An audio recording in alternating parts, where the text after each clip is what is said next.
জানিস বন্ধু, ও যতদিন বেঁচে ছিল কখনোই কোনো ভালো কাজ করেনি, সব সময় খালি নেশা করেছে। তুই কি সত্যি বলতেছিস? হ্যাঁ।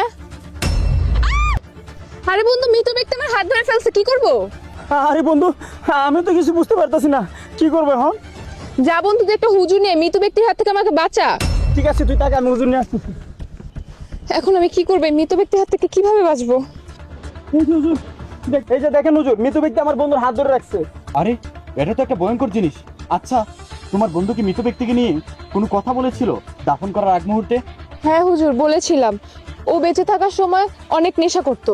আরে এই যে মৃত ব্যক্তি ওনার হাত ধরেছে, এটা তো জীবত করার কারণে একমাত্র হয়। আর উনি যেটা বলেছে, উনি তো নিজের চোখে দেখেন নাই। না হুজুর, আমি মানুষের কাছ থেকে শুনেছিলাম, নিজের চোখে কখনো দেখিনি। তো এটা সম্ভবত জীবত, যার কারণে মৃত ব্যক্তি ওনার হাত ধরে আছে। আর ওনাকে যদি এখন মৃত ব্যক্তির হাত থেকে বাঁচাতে হয়, তাহলে ওনাকে একটা লাঠি দিয়ে জুড়ে বাড়ি দিতে হবে। ওনার হাতে যদি লাঠি দিয়ে জুড়ে বাড়ি দেওয়া হয়, তাহলে মৃত ব্যক্তি ওনার হাত ছেড়ে দিবে। আচ্ছা হুজুর, তাহলে আমাকে বাড়ি দেন, মৃত ব্যক্তির হাত থেকে আমাকে বাঁচান। দিচ্ছি এখন। মৃত ব্যক্তি আমার হাত ছেড়ে দিয়েছে।